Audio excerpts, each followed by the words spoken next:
Oke, hari ini saya akan menjelaskan tentang bagaimana sih menentukan nilai dari sudut-sudut istimewa yang di atas 90 derajat ya. Misalnya lebih dari 90 derajat, yang paling pertama istimewa itu 120 atau mungkin lebih dari 360.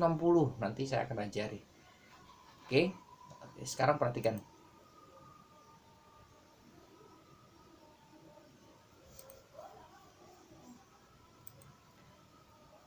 Nah, sebelum kita masuk ke nilai sudut-sudut istimewa ya, nilai perbandingan trigonometri untuk sudut-sudut istimewa di atas 90 derajat, otomatis kita harus tahu dulu dong berapa sih nilai-nilai dari sudut-sudut istimewa di atas 90 derajat, di bawah, mulai dari 0 sampai 90 derajat itu harus tahu dong dulu. Nah, ini saya tampilkan. Ini cara hafalnya mudah ya.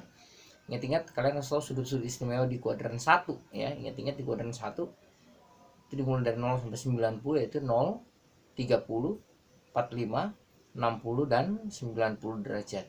Nah, cara ngapalnya tinggal ingat-ingat aja sin dulu. Sin itu paling enak, sin alfa nih. Jadi sin 0 itu 0, sin 30 setengah, sin 45 setengah akar 2, sin 60 setengah akar 3, sin 90 itu sama dengan 1. Itu ya. Nah, cos alfa itu kebalikan dari sinus. Jadi ini sinus itu semakin membesar angkanya. Kalau kosinus itu kebalikannya, semakin mengecil angkanya. Jadi mulai dari 1 ya, saya matikan sebentar ininya. 1 setengah akar 3, setengah akar 2, kemudian setengah, kemudian 0. Nah, kalau tangan itu kan hasil bagi sin dibagi dengan cos. Jadi tinggal ingat, oh kalau sudah hafal sin, terus tinggal dibalik dong untuk dapat cos. Kemudian tangan itu kan hasil bagi, 0 dibagi 1, 0. Atau misalnya sin 45, setengah akar 2 dibagi setengah akar 2 kan 1 tuh. Atau setengah akar 2 dibagi setengah akar 3 sama dengan akar 3. Kalau 30 ini berarti harus dirasionalkan ya. Setengah dibagi dengan setengah akar 3, itu kan jadinya seper akar 3. Seper akar 3 itu kalau kita rasionalkan berarti menjadi sepertiga akar 3.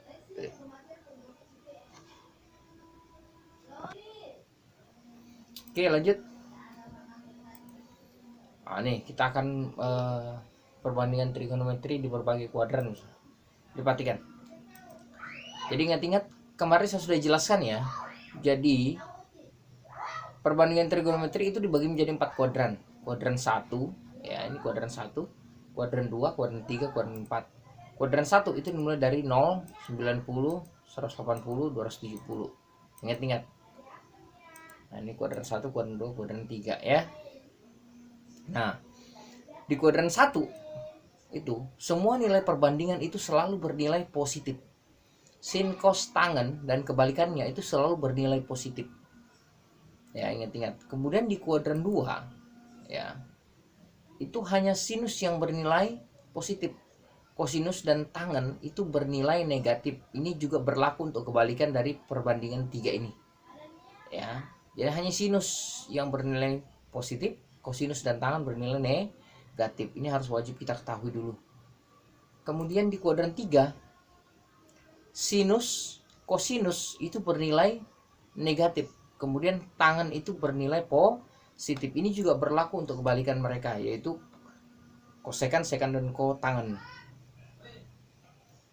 Kemudian di kuadran 4, nah di kuadran 4 ini sinus dan tangen itu bernilai negatif, kosinusnya itu bernilai positif. Nah, ini terus ini dapatnya dari mana sih, Pak ya? Ini kemarin kan saya sudah jelaskan tuh yang letak-letak sudut pada segitiga yang kita gambar kemarin di kuadran 1, 2, 3, 4 ya. Di sini pasti bernilai positif karena x-nya positif, y positif. Kalau di sini kuadran 2 x-nya negatif, ya ini x-nya negatif, kemudian y-nya positif. Nah, ini hanya sin yang bernilai positif. Ingat-ingat. Kuadran 3 gitu, x negatif, y negatif. Kalau kuadran 4 x positif, y negatif ya. Nih, ini harus diingat nih. Jadi cara hafalnya sin all itu semua, all sin tan cos. Jadi hafalnya all sin tan cos. All itu semua, sin di kuadran 2, tan di kuadran 3, cos di kuadran 4. Itu yang bernilai positif. Yang lainnya pasti bernilai negatif. Ingat-ingat ya, ini untuk menentukan nanti. Kalau misalnya kita sudah menentukan ini kan di atas 90 derajat. Kalau ini kan sudah kita berusaha untuk hafal nih 0 sampai 90. Kalau 90 sampai 360, nah ini kita harus ingat-ingat ini. Ya. Nanti yang menentukan nilainya positif atau negatif perbandingan trigonometri itu ya dari sini. Nih. Ya. Oke, lanjut. Nah, nih. Jadi perhatikan. Saya bagi masing-masing ini berdasarkan banyak sudut istimewa. Nah, ini saya buatnya berwarna-warni bukan supaya dia bagus ya. Tetapi perhatikan ini ada kegunaannya. Kenapa sih harus warnanya begitu? Sekarang saya mulai dari 0, 30.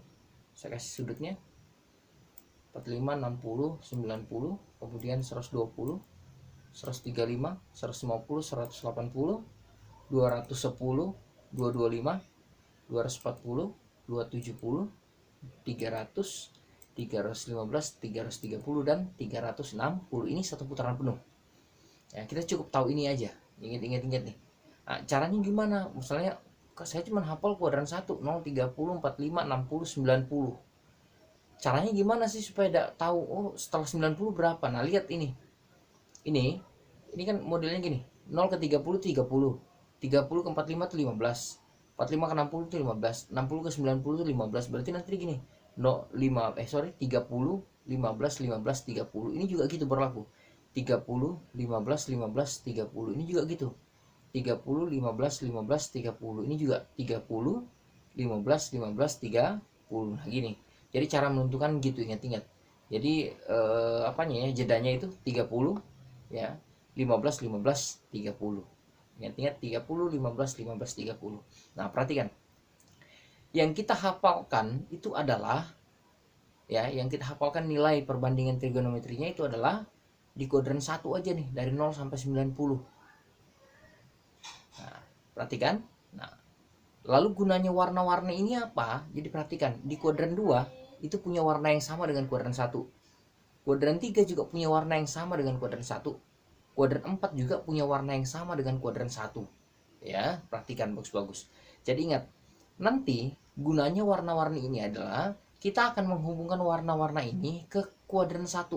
Jadi semua yang ada di kuadran 2, 3, 4 itu akan kita cerminkan ke kuadran 1.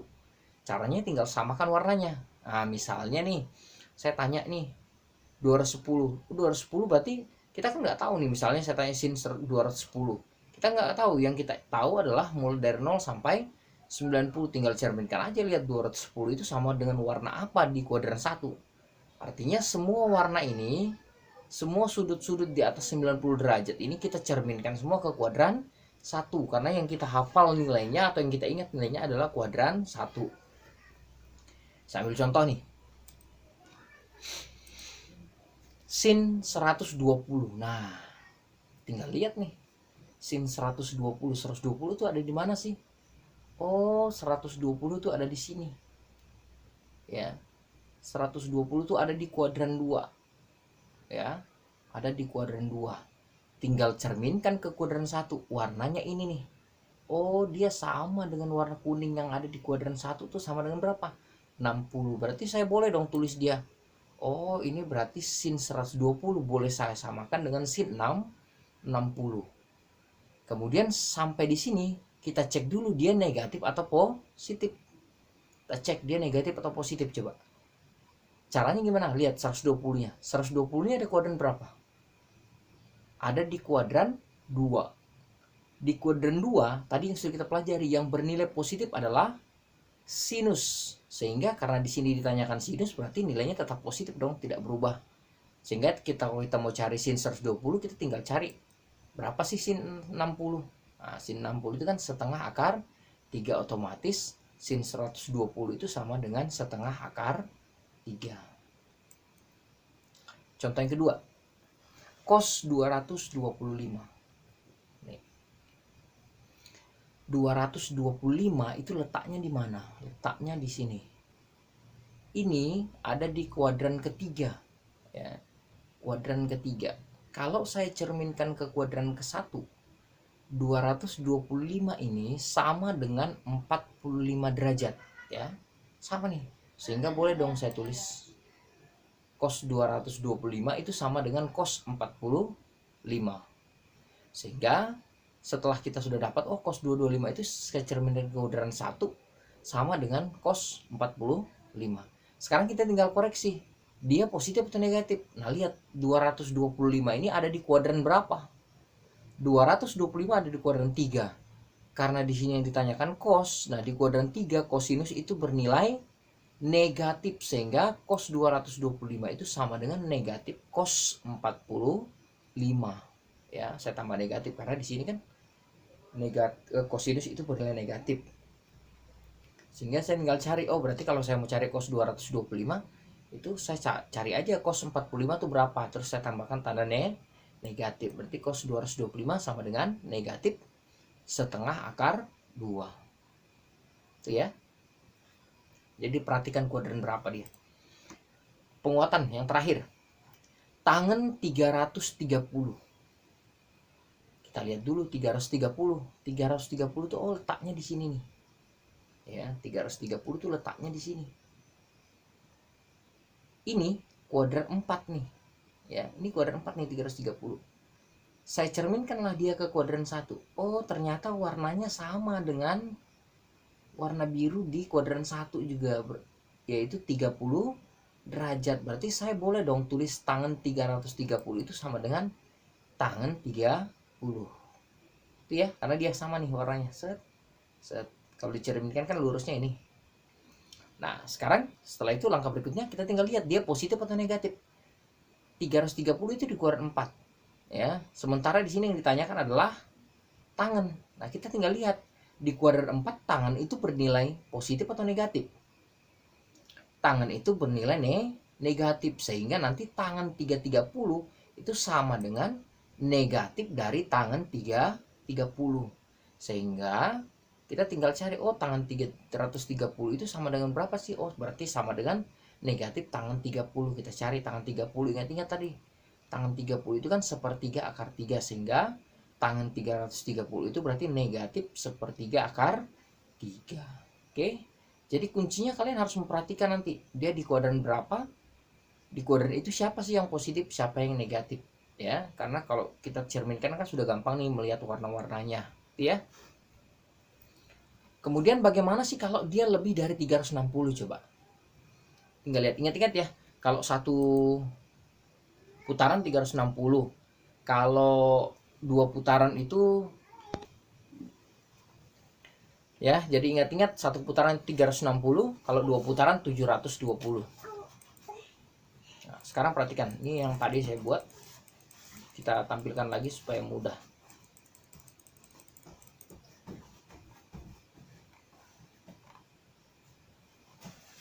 Oke. Saya ambil contoh nih. Cos 480. Nah, ini kan berarti lebih dari satu putaran ya, karena satu putaran hanya 360. Tinggal kita lihat nih cos. Caranya gimana sih? Cos 480. Langkah pertama, ini kan lebih dari satu putaran dan tidak mencapai 2 putaran, sehingga nanti hanya satu putaran lebih. Berarti nanti lebihnya kita cari gimana? Kita cari dulu lebihnya. 480, satu putaran kan 360. Berarti 480 saya kurangkan dulu dengan 360. Sehingga ketemulah 120. Ini artinya cos 480 itu sama dengan cos 120. Ingat, cos 480 itu sama dengan cos 120. Nah, kita lihat cos 120 ini.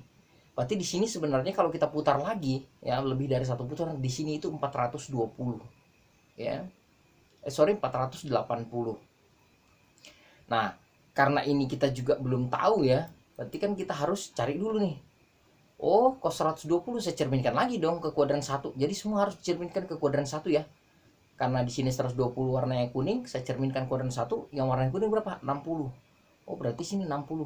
Berarti cos 120 sama dengan cos 60. Nah, ingat, cari positif atau negatif sih dia. 120 itu ada di kuadran kedua.